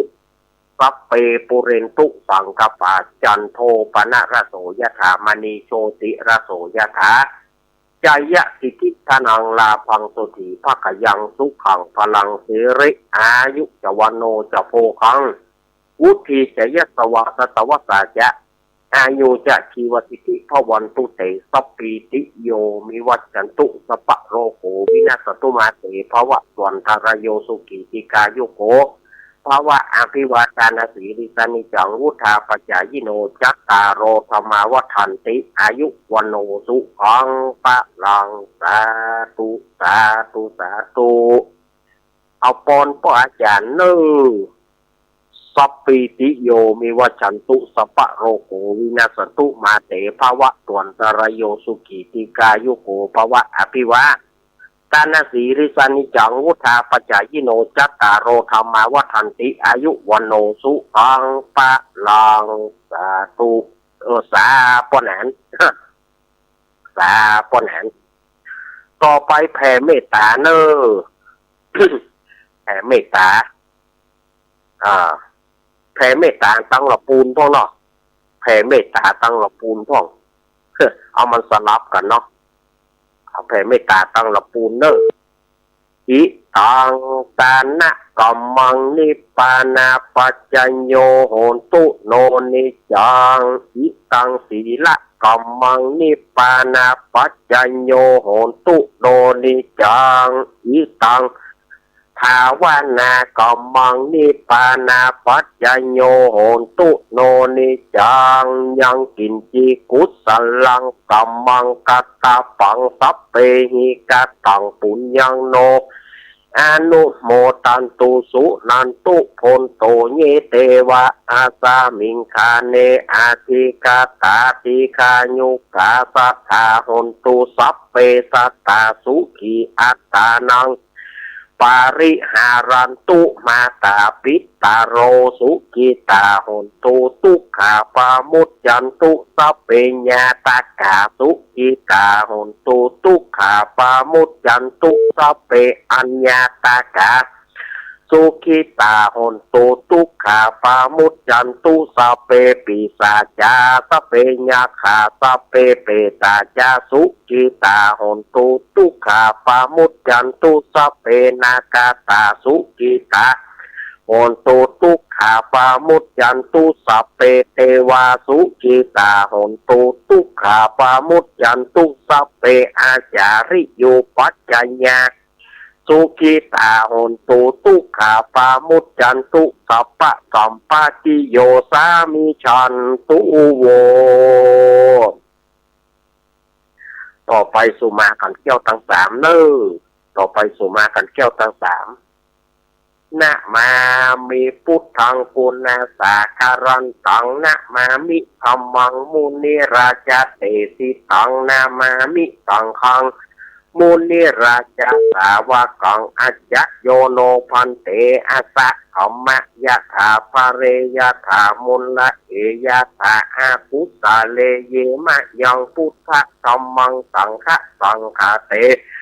สุธีรัตตาเนสุอาติเตวะปัจจุปันเนวะอาวิวัยาติวาราโหวากาเยนะวาวาจายาวามานาสาวาปะมาตังวาอาการะวังวาอากาสิมหาทิสวายะธาธรรมังปฏิกะโลมาเตสังโนพันเตพุทธะเสรัตตานัตตยังอนุกัมปังอุปาทายะอาจายังอาจายันโตปฏิกันหาตุกามันตุสัพพังโตสังอายะติงสังวาริสามนะปุณเอวังการิสามาสันจิจะโตสังอาสันจิจะโตสังสัพพังโตสังฆามันตุโนอ้าวศรัทธาญาติโยมสุมาเที่ยวต่างๆแล้วเอาลาเข้าพระพุทธเด้อว่าโดยการเนอลาเข้าพระพุทธพุทธเสสังมังคลังยาจามิพุทธเสสังมังคลังยาจามิพุทธเสสังมังคลังยาจามิอ้าวลาเข้าพระพุทธเป็นที่เรียบร้อยต่อไปลาพระสงฆ์หันหน้าบรรทังพระสงฆ์เนอลาพระสงฆ์หันทธานิมายังพันเตกัจฉามะพาหุกิจจามะยังพาหุการณียายัสสธานิตุมเหกรังมัญญทะขอศรัทธาทั้งหลายจงสำคัญในกาละอันที่ควรเตสาธุพันเตสาธุพันเตสาธุพันเตอ้าวเรียบร้อยโรงเรียนไทย กลับบ้านได้ปลอดภัยศรัทธาญาติโยมขอให้ได้บุญเนออ้าวขโยมพ่อครัวแม่ครัวเอาห่อนึ่งไปคั่วกามผู้ยานอยากกินข้าว ผู้ยานอยากกินข้าวแล้วอ้าวคนหนุ่มคนกำเนอคนบาดีแห่งดีเอาขันเข้าไปช่วยพระเนนทำพระเนนก็บลายเฮ้ยเอาไปช่วยพระช่วยเนนกำเราไปซัดกันพอนึ่งขนมขนมแห้งไว้จริงขนมเปี๊ยะไว้จริงวัดแต่ว่าต้นลุงนอนไปวัดศรีคดีม่วนนะครับม่วนกะเอาขันเข้าเอาไปช่วยพระช่วยเนนกำโอ้อันนั้นเนี่ยปนูนซุกไม่เฮ้ยตับกัดไปปนูนซุกเอาปนูนกำลังมานอนนั่นยังนี่แม่ยังแกงเฮ็ดทอบโอ้แกงเฮ็ดทอบตู้เจ้าลงไปพุ่นละแม่ผู้จานจะปานปอนเถอะผู้จานปานปอนก็เป็นหัวผู้จานนะแกงเฮ็ดทอบสัพปีติโยมีวชันตุสัพพะโรโกวินัสตุมาเตภวัตวันตารายโยสุขีติกายุโกวะปิวัตนาสีสนิจังพุทธาปัจจัยโนจัตตารโรธรรมทันติอายุวันโนสุขังปะลังเอาอันนั้นยังขอขนมปุจจานขอข้าวต้มปุจจานขอข้าวต้มกันปุจจานเอาไปนี่ขอกล้วยเอาไปเอาไปเป็นยาอีกข้าวต้มปุจจานข้าวต้มกันปุจจานครับกล้วยเป็นยาอีกเอาไปขอขนมกันปุจจานก็มีนะเนี่ยแต่ญาติโยมเอาไปเอาแถมมันมีบัตรนักนะมันบัตรใช่สีใหญ่มันมีบัตรนักนะ มันมีปัจจัยนักมันเหมือนกินใหญ่เนอะมันมีจำกัดเนอะจำกัดเอาหมดแล้วหมดเลยหมดได้แหะมีละ มีละ หมดลึงนะฮะ ไปจานกระต้านต่อไปกิจกรรมก็เรียบร้อยเนอะสถานญาติโยมกิจกรรมยกวัดมาบ้านกิจกรรมวันพระวันศีลเพื่อคือสถานญาติโยมได้วันนี้วันพระวันศีลแต่เอาบัได้ไปได้แฮเอาเหมือนกับสถานญาติโยมได้ไปนั่งในพระวิหารได้ไปนั่งในศาลาการประเรียนได้ไปนั่งสถานที่วัดที่ว่าเรียบร้อยแล้วเนอะเรียบร้อยแล้วปู่จานก็เอาสถานญาติโยมก็ช่วยก็เอากันเข้าไปเก็บเด้อเก่งเฮ็ดทอบกำลังระบาดเด้อสถานญาติโยมแปลงหน่อยเขาว่าปลาค่าจ้างก็บ่ได้งามันว่ะเขาว่านะแปลงก็ได้กินเนาะถ้าใดก็จะซื้อกินว่ะวันนี้นี่ของกินมันลูกเมืองบนฟ้ามาลูกสถานญาติโยมเนาะของกินมันลูกบนฟ้ามานะพักลูกก้านว่ะอย่างก็พักปอกแกลูกก้านก็ดีพักปอกแกก็ดีพักอะไรอย่างพักตุ๊ดเนาะพักตุ๊ดพักตุ๊ดนี่เอากับน้ำพริกตาแดงเนาะน้ำปลาข้าวแทรกหน่อยอร่อยอย่าบอกใครพักตุ๊ดนี่นะแล้วก็พักอย่างต่างๆนะแล้วก็เมงมอนเฮ็ดทอบอันนี้ก็ของกินลูกบนฟ้ามาโฟนตกก็ได้กินนะเฮ็ดทอบแม่จันทรานั้นที่สิงวันพุธกันเด้อวันพุธถ้าสถานีไม่มีปัญหาถ้าสถานีเป็นอัศนีวสันต์โชติกุลนี่นะยินดีไม่มีปัญหานะวันพุธจะเตะทำเนอะแม่จันทรานั้นที่สิงวันพุธนี้ถ้าหาว่าสถานีเป็นอัศนีวสันต์ผมชื่อยินดีไม่มีปัญหานี่ก็จะเตะทำเนอะแต่ถ้าว่ามันเกิดมีปัญหาอุบิเหตุอย่างใดอย่างหนึ่งก็ไว้ว่ากันอันที่ต่อไปแม่จันทานนั้นที่สิงเนอะปันสีเตี้ยเปิ่นฮับกันเตะมาจะตานไปหาอุ้ยจันอุ้ยเถิงปันสีแล้วก็ตานไปหาป้อน้อยเจยป้อน้อยเจยนั้นที่สิงวันพุธกันเนอะแม่จันทานนั้นที่สิงเนอะถ้าวันพุธสถานีไม่มีปัญหาแล้วอีกอย่างหนึ่งฝนฟ้าอำนวยไม่มีฟ้าร้องฟ้าแมบก็อย่าเตะเธอนะถ้ามันเกิดฟ้าร้องฟ้าแมบกระลึงบึ้งบ้างนี่อาตมาก็เอาเนอะ ไม่อยากจะเสี่ยงนะไม่อยากจะเสี่ยงเนาะ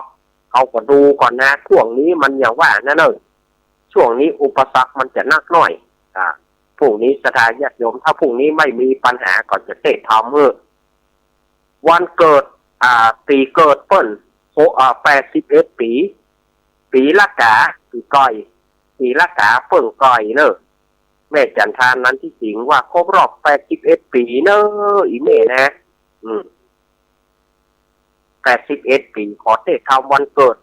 ทำอย่างก็ได้เกี่ยวกับวันเกิดวันพุธจะเอามาหาจากเวสสันดรชาดกกันที่10คือการสักกะวันเป็นชะตาของผู้ที่เกิดปีละกาปีก้อยเนอะวันพุธเนอะผู้ที่เกิดปีละกาปีก้อยวันพุธกันเนอะถ้าว่าอย่างที่ว่านะไม่มีอุปสรรคอันใดก็จะมาเตะเธอแต่ถ้ามันเกิดอุบิเหตุขึ้นมาก็ต้องว่ากันในอาทิตย์ต่อไป แม่จันทานวันที่สิงเนาะอันนี้ก็แจ้งกับสถานญาติโยมกันไปสถานญาติโยมสาธุชนทั้งหลายตะกี้อาตมาได้ว่ากันถึงเรื่องอาหารการกินในช่วงหน้าฝนนี่สถานญาติโยมเอ่ยบัดเดี๋ยวนี้ของกินเขาไปกันนะเขาไปเสาะหาฝนตกมานี่เขาตึงบัดยุดละฝนตกมาเขาตึงไปละไปอย่างเสาะอึ่ง เสาะอึ่งปลากันไปล่าตามล่าป้อมได้ยินเสียงฮ้อง แต่ก่อนนี่ปทถ้าฝนตกมาเอาแล้วเนอะว้าว้าว้าว้าว้าว้าว้าโอ้อึ่งเท่ามันขี้ค้านเนาะว้าอันนี้ขี้ค้านใบขี้ค้านบอดเอาม่วนแน่บัดเดี๋ยวนี้พอบัดได้ยินเสียงสักวางสักเองนี่ฝนตกเขาก็เอาแล้วเนี่ยอึ่งเข้าเนาะอึ่งเข้าอึ่งโขกเนี่ยโอ้มาเตือเขาไปอยู่นอกกันนะฝนตกเขาลองไปนั่งนอกห้องเขาฟังนะก็เดี๋ยวเขาไก่ไปอ่ะ เขาเอาใส่รถละไก่ไปมันเดือดกันนะโขกเขาไปเขาได้กระเตรู้แต่ นี่นะมันมี2-3อย่างก็หรอกโคกนะหรือว่าเข้าเนี่ยบางที่ของเข้าบางที่ของโคกข้างลายข้างลายนี่มันห้องตลอดเวลาแหละเจ้งมาเปิ่นย้างแล้วมันย่อมย้างเถอะข้างลายนี่นะเปิ่นย้างแล้วมันย่อมย้างจะเอาอยู่แวกน่ะมึงนะเปิ่นจังเอามึงไงหนอมึงบัดดักปากนี้แจ้งมาแล้วมึงก็บัดดักปากนี้เอาอยู่ฮะน่ะแวกมึงเฮ้ย ข้างลายเนี่ยขี้ค้านนี่มันก็ที่มันห้องวางนะขี้ค้านก็ขี้ค้านห้องละว้า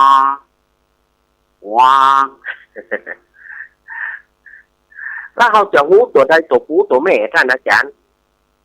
โคนเท่าตะกอนพ่อแม่เขาตะกอนเปิ้นว่าถ้าตัวปูมันห้องว่าบ่ได้ตัวปูมันห้อง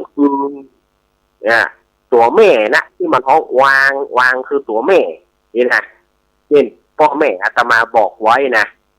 คือสังเกตฟังมันตัวปูนะมันห้องอีหลอกคนเท่าตะกอนหูเปิ้นถึงนะคนเท่าตะกอนหูเปิ้นถึงเนาะเปิ้นฟังได้นะเขามันแยกกับข้างออกเนาะเขามันหูก็ตัวได้เป็นตัวปูตัวแม่โมคนเท่าเปิ้นว่าถ้าฟังถ้าตัวปูมันห้องถ้าตัวแม่มาห้องวางเอาตัวนี้ได้เอาไปจีอย่าปะเอาไปปิ้งอย่าปะ น่าสดาญาติโยมสาธุชนทั้งหลายอันนี้ก็คือ ปัจจะไปจีไปปิ้งอย่าวิถีชีวิตนะสดาญาติโยม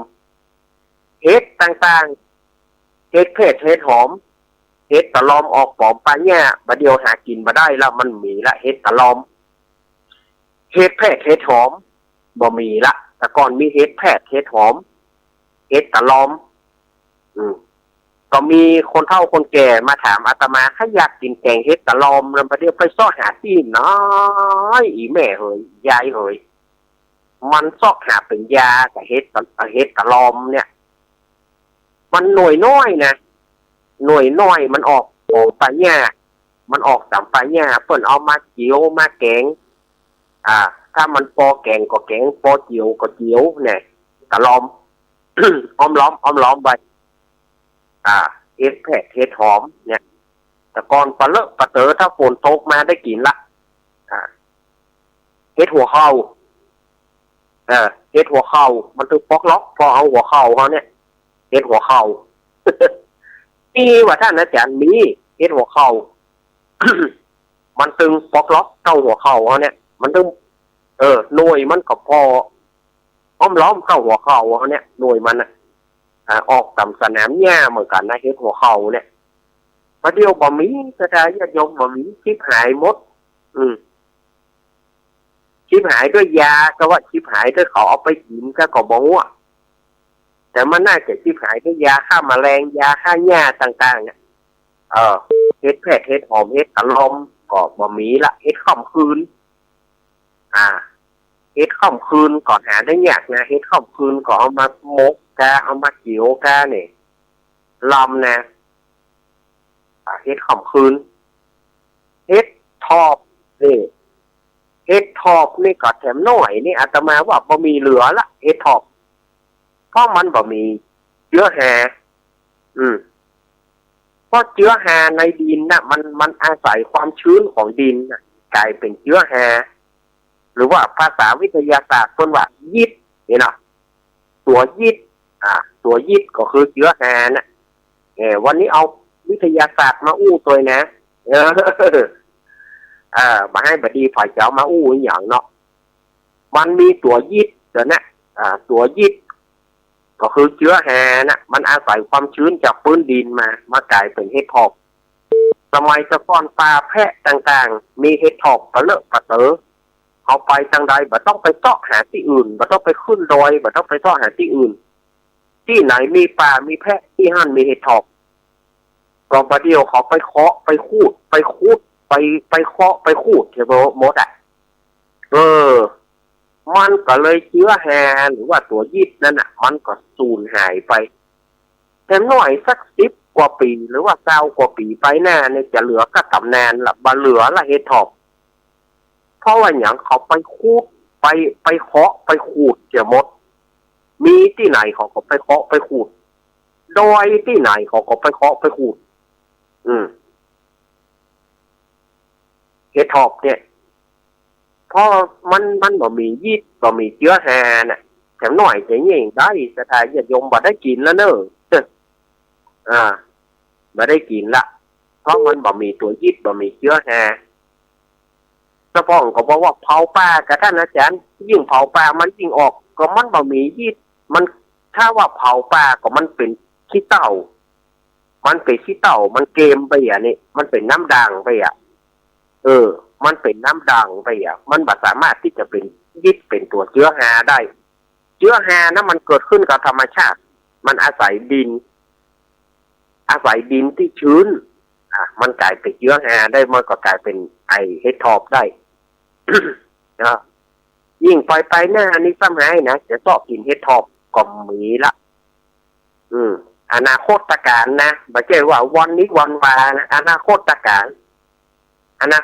ไปภาคหน้าเนี่ยเขาจะได้มาเล่าเรื่องเห็ดถอบเพื่อกันฟังละมันมี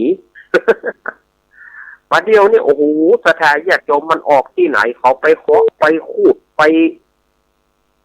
เคาะไปขูดเอามาลิตรหนึ่ง500 600 ลิตรเป็นปันก็มีเขาก็บอกว่าเปิ้นก็ซ้อว่าหากินแต่ว่าคนเฮาบัดเดียวกินบัดเท่าใดขายทั้งนั้นเห็ดถอบมีที่ไหนถึงไปเคาะไปขูดเอาหน้าใจหายเนอะแถมหน่อยนี่จะเอาที่ไหนมาเนาะแถมหน่อยจะเอาที่ไหนมามันบ่มีแล้วนะมันมีแล้วนะเห็ดถอบนี่บัดนี้ตะกอนนี่ไปตังลีเนาะตะกอนไปตังลีจะเอาเห็ดถอบเท่าใดบัดเดี๋ยวนี้ก็ไข่เขียมแล้วนี่มันบัดตาลโคนเห็ดถอบนี่มันก็บัดตาลโคนนั่นแล้วแล้วมันผลิตไปเพาะก็บ่ได้นะเพราะมันอาศัยความชื้นของดินที่มันจะเป็นยีดเป็นเชื้อแฮที่อาตมาว่านะไปหน้าไปตาวิทยาศาสตร์กับเท้งแต่เนอะเท้งเฉพาะปลูกเฉพาะเห็ดถอบเนี่ยพยายามเอายีดมันมาเอามาเพาะต่างดอกต่างฝั่งมันบ่ได้มันบ่ใจของเปิ้นมันบ่สามารถจะเป็นเชื้อแฮตัวนั้นได้มันบ่สามารถจะเป็นตัวยีดบ่สามารถจะเป็นเชื้อแฮได้เพราะมันต้องธรรมชาติดินต้องชื้นอยู่เสมอดินจะต้องเย็นอยู่เสมอถ้าดินบ่เย็นแล้วเนี่ยมันเอาไปเพาะก็บ่ได้มันเหมือนเห็ดลมบ่เหมือนเห็ดอย่างอื่นเห็ดลมก็ดีเห็ดนางฟ้าก็ดีเห็ดตัวเน่าก็ดีมันเพาะได้เพราะมันบ่อาศัยเชื้อแฮนักแต่เห็ดถอบเนี่ยมันมีต้นเรียกว่ามันเป็นธรรมชาติของมันมันเป็นปัจเจกมันเป็นปัจเจกะมันบ่สามารถที่จะเอามาเนี่ยได้มันต้องออกคนเดียวมัน คนกินกับคนคนกินกับคนกินกับผลิตที่มันออกมาเนี่ยมันสู้คนกินมาได้ไปที่ไหนหูที่ไหนไปเคาะไปขูดเอา โอ้แถมหน่อยแน่จะบ่มีแล้วเนอเฮ็ดทอบเนาะอย่างญาติโยมเราไปซ่อหาเฮ็ดตะลอมดอกมาเดียวไปซ่อหาต่อเฮ็ดตะลอมอยู่ต่ำปัญญาน่ะบ่มีเฮ็ดตะลอมบ่มีเฮ็ดหัวเข่าบ่มีแต่ก่อนนี่เอาเฮ็ดหัวเข่าเอามาซอยแกงพ่องก็เอามามกกินเฮ็ดหัวเข่ามันตึงปอกล็อกพอหัวเข่าเอาเนี่ย อันนี้อู้คือเราอ่อนฟังนะคนใหญ่เฮานี่รู้จักกะแต่เราอ่อนบ่รู้จักมันมีตัวกายแขนเฮ็ดหัวเข่ามันมีนะมันถึงพอเอาหัวเข่าเอาเนี่ยปอกล็อกกันน่ะอยู่ต่ำปลายแง่ปากโกงกับประเดี๋ยวนี้ปลายแง่ปากโกงมันก็บ่มีมันตายไปหมดแล้วเนี่ยสถานญาติโยมมันตายเพราะยาฆ่าหญ้าอย่างต่างๆโอ้น่าใจหายนะแถมหน่อยเฮ็ดทอกก็จะบ่มีกินนะสัก10 ปี20 ปีเนี่ยอาตมาว่าวอดวายหมดนี่แต่อาตมาเขานี่มีปัญหาก่อนนั้นอาตมาเขาก็ตายหมดละอันนี้อู้กันแท้ๆนะอาตมาเขานี่มีปัญหาแล้วอาตมาเขาตายหมดละแต่ญาติโยมเขานี่กาญาติโยมเขานี่กาเนาะยังไปเสาะหากินเฮ็ดทอบในอนาคตการไปหน้านี่เขียมแน่ที่บริจะบ่มกินแล้วแน่อาตมาเขานี่มันตึงเกลือนั้นมันตึงมีเหลือแล้วเหลือกะขี้เต้าเหลือกะขี้เต้าไปหมดละอันนี้อู้คือกันฟังเนาะแมงมันแมงมันนี่มันเป็นกรรมมหากรรมในสถานญาติโยมเกี่ยวกับกรรมมหากรรมอย่างไร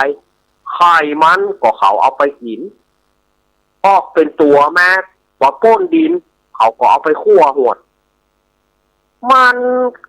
แมงมันนี่บอกว่ามันไปสร้างกรรมจากใดกรรมมหากรรมกรรมเจ้าปอกรรมกรรมซุปเปอร์กรรมเจ้าปอกกรรมเจ้าแม่กรรมกรรมขนาดเต้ๆล่ะแมงมันนี่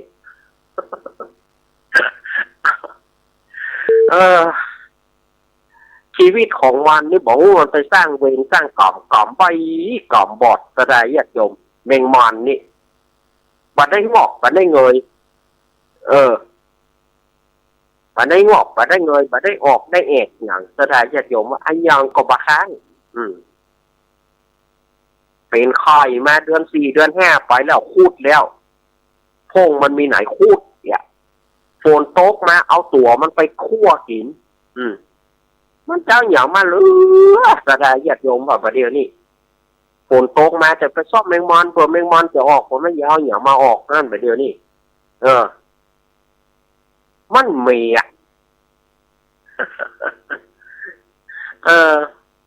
โอ้ใจหายนะสดายญาติโยมเรื่องบางสิ่งบางอย่างเนาะใจหายแท้ๆละเขาเอาไปอย่างโมดเจ้าพ่อบะเรือบะเละอย่างน่ะ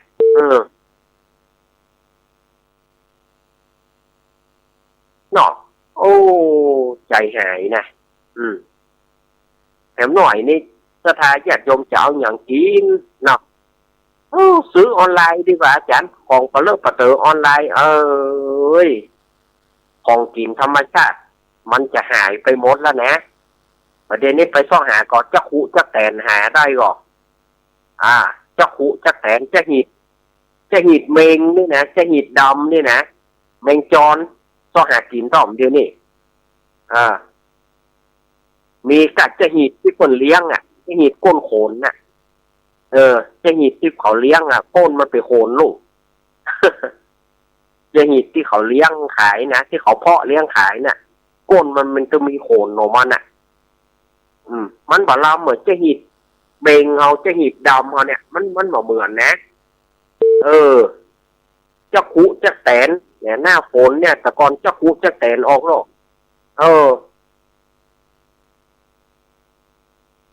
ประเดี๋ยวนี้ซ่อหาปิยากำบี้กำเบอร์มาข้ามี เนาะอันนี้เอามาอู้กันนะธรรมชาติของสมัยก่อนๆกับมาเดียวเนาะโอ้มันไกลกันนะของกินของว่าอย่างต่างๆมันเกิดขึ้นบนฟ้ามันลูกบนฟ้ามาฝนตกก็ลูกบนฟ้ามานมเมียวนมงัวบักเกวนนมเมียวนมงัวบักเกวนบ่เมินบ่นั่นบ่ตื่นบ่ต้องจะออกแล้วนี่บ่ตื่นเมืองบ่ตื่นถ้าหน่วยใหญ่ของบ่ต้องไอ้กระท้อนนั่นนะของบ่ต้องถ้าธรรมดานี่หน่วยบ่ตื่นเนาะหน่วยบ่ไฟก็ประเด็นนี้น่าจะมีแล้วนะเนาะบ่ไฟถ้าหน่วยใหญ่ๆหวานๆต้นของหน่วยบ่ฟ้าถ้าหน่วยน้อยมันเป็นบ่ไฟหน่วยน้อยเป็นบ่ไฟนะถ้าหน่วยใหญ่เป็นบ่ฟ้าต้นของหน่วยบ่ฟ้าหน่วยใหญ่มกอกนะบ่ฟ้ามันหวานปลาโจกปลาหนังในแพทย์ในป่าเนาะปลาโจกปลาไฟปลาหนังประเดี๋ยวนี้คนจะรู้จักปลาไฟนะหน่วยปลาโจกคนก็บอกรู้จักละหน่วยปลาหนังคนก็บอกให้รู้จักละปลาโจกขี้ไก่คนแต่ก่อนว่านะปลาโจกขี้ไก่ปลาไฟขี้ไก่ปลาไฟมันหวานอยากกินติ๊กๆก็เดี๋ยวหล่นเข้าวันป่าละนะเขาว่าปลาไฟขี้ไก่มันกินนักติ๊กๆแหล่งกินแหล่งหวานส้มๆกินไปกี่ปอนก็เดี๋ยวหล่นเข้าป่าแล้วเจ็บท้องนะพอปลาไฟขี้ไก่นะวันนี้เอามาอู้กันนะสารพัดแช่มงวันนี้เอามาอู้กันหลายๆอย่างเนอะสดายญาติโยมเหมือนวันนี้เอามาอู้กันนักนะวันนี้เอามาอู้นักอู้หนาแต่เนอะก็ประกาศงานเนี่ยก็นอกวันที่19นี่ก่อนงานวัดม่อนจอมพออำเภอเวียงป่าเป้างานอายุวัฒนะ79 ปีของหลวงปู่ปฏิภาณธรรมทินหลวงปู่ดอยแค่ของเปิ้นพระอภิสิทธิ์ปัญญาวชิโรพระอภิสิทธิ์หลวงปู่อภิสิทธิ์ปัญญาวชิโรอายุ79 ปีปีหน้าเพิ่นจะเกษียณแล้วนี่เนาะปีหน้าเพิ่นจะเกษียณอายุแล้วนี่ปีหน้าจะเป็นที่ปรึกษาแล้วเนาะหลวงปู่ปีหน้าเพิ่นจะปลดเกษียณละเพิ่นจะเป็นที่ปรึกษาเจ้าคณะละประเด็นนี้เพิ่นก็อายุเพิ่นจะทำบุญอายุวัฒนมงคล79สถานญาติโยมหลวงปู่ปฏิภาณธรรมทินหรือว่าหลวงปู่ดอยหรือว่าชื่อแท้ๆก็คือหลวงปู่อภิสิทธิ์ปัญญาวชิโรเนาะวัดม่อนจอมพออำเภอเวียงป่าเป้าเนอะก็จะทำบุญวันที่19อายุ79แล้วไปทำบุญวันที่19โอ้โหหลวงปู่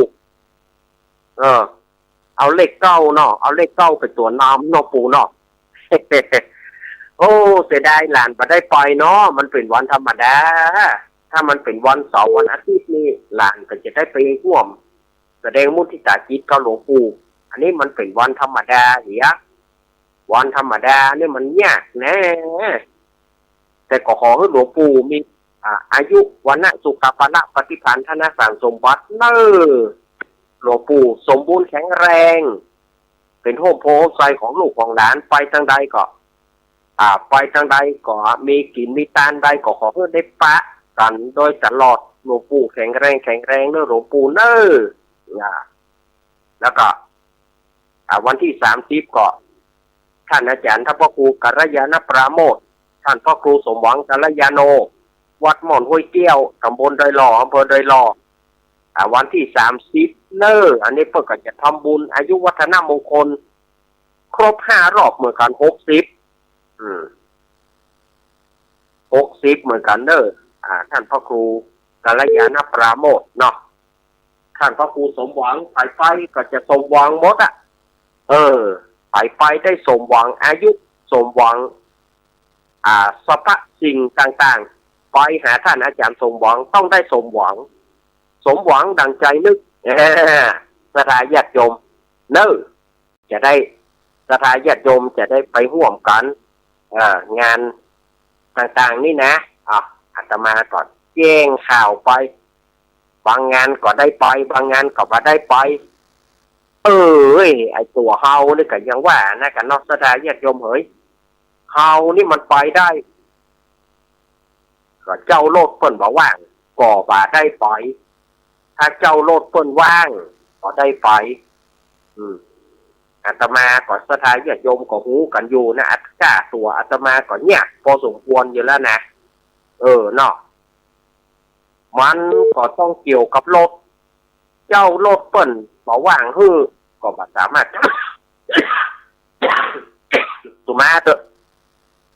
บ่สามารถจะไปได้ถ้าเจ้ารถเปิ้นว่างมันก็จะได้ไป มันขึ้นอยู่กับเจ้ารถเจ้ารางอย่างกำนึงนะอาตมานี่มันเขาว่าไปได้เขานี่มันมีปัญหาเอาละบอเปิดสายแล้วเนาะตอนนี้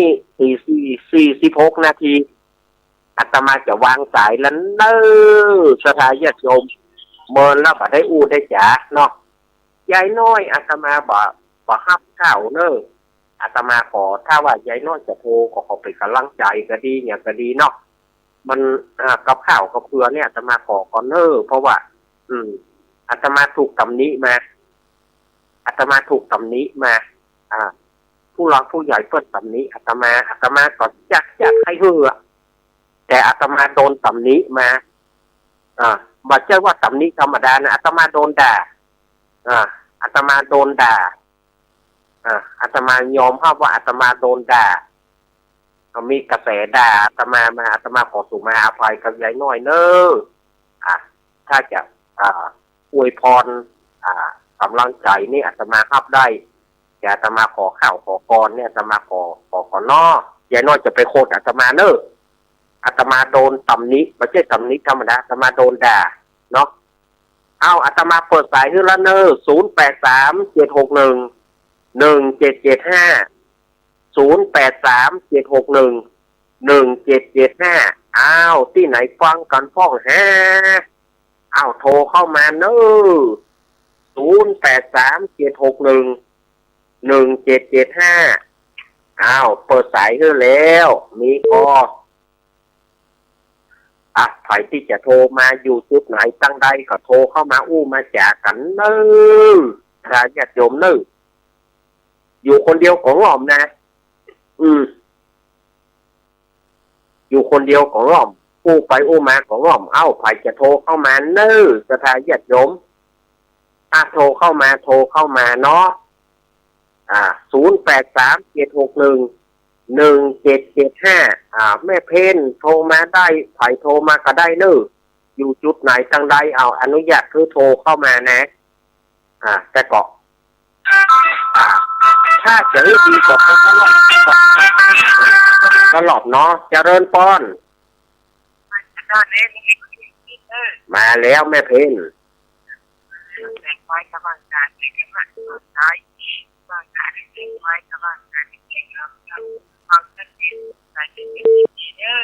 ขอบคุณเนอะแม่เพนวันนี้เป็นวันโจกไปโจกกันเนอะเจริญพร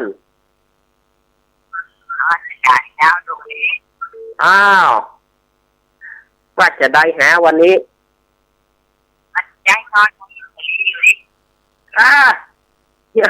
อยู่ในสลีอยู่เนาะโอ้บัดท่านลูกเตือมันบัดเจ้งเตือยายพรนักกะบ่ฮือเพิ่นลูกได้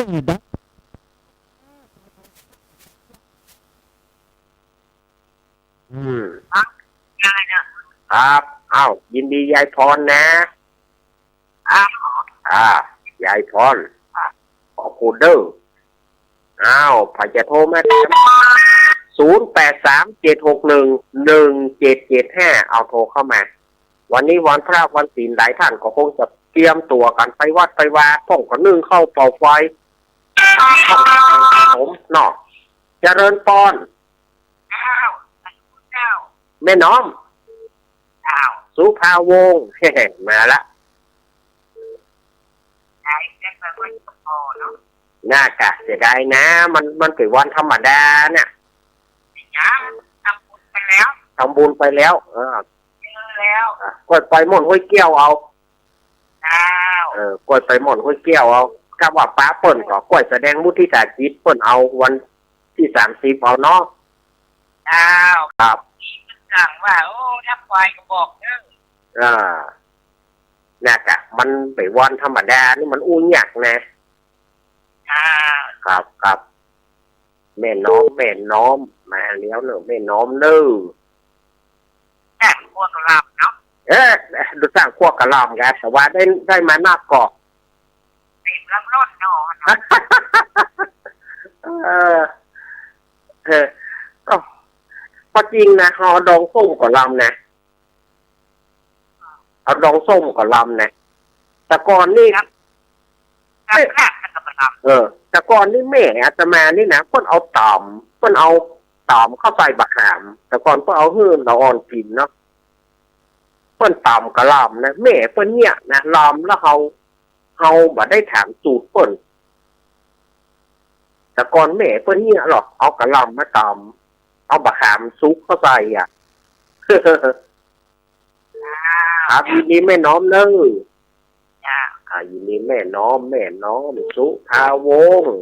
แม่น้อมเจริญพรแม่ก้อยแสนจังเล่นแม่สุกเกี้ยวนั่นครับฟังมาเข้ารายการนั่นทำบุญตักบาตรในวันนี้เนี่ยทำบุญตักบาตรฟังชัดเจนดีนะครับเป็นคำจ่อยสาระมากมายหลายอย่างนี่นะเจ้าครับยินดีแม่เนอะเป็นได้โอ้ได้เล่าเลยเนี่ยถ้าเลี้ยงโอ้มาเล่ามีโอ้มาเล่าเนาะมีไฟละที่เล่นเฮ้ยจับคอยสาดเด่นเด้อสัตว์โตครับเอาแล้วเวลาพระทายาติโยมเฮ้ยเวลาอาตมาโมดแต่ละอาตมาบอกฮับผมละเนอสุมาอภัยเนอสุมาอาตมาฮับไผ่มาได้ละเพราะเวลามันหมดเวลาก็ตอนนี้เนาะจะตี5ละสถานญาติโยมเอ๋ยอาตมาก็ต้องขออำลาสถานญาติโยมไปก่อนอยู่กับญาติโยมมา2 ชั่วโมงโดยประมาณคำวันใดที่อาตมาว่าไปแล้วมันอาจจะผิดหูสถานญาติโยมบ่ถูกหูสถานญาติโยมบ่ถูกใจสถานญาติโยมอาตมาก็ขอสุมาอภัยเนอะยกมือไหว้ไปมือสาครูบาอาจารย์หากว่าผิดไปด้วยประการฉันใดกายก็ดีวาจาก็ดีใจก็ดีได้ผิดบ่ถูกอกบ่ถูกใจท่านผู้ใดผู้หนึ่งขอสุมาอภัยในโอกาสนี้ตัวเอาไว้โอกาสหน้าวันพุธเนอะวันพุธก้อยปลากันวันพุธก้อยปลาอาตมาใหม่ในรายการวันพุธนี้เป็นรายการอาตมาโดยตรงวันพุธนี้ตี 3ถึงตี 4กงวันพุธก็ปะกันเหมือนเดิมเนอะถ้าหากปะกันโอ้หันแต่บื้นแมลงเนอะบื้นแมลง6 โมงถึง 1 ทุ่มก็ปะอาตมาแถมรอบหนึ่งเนอะรายการ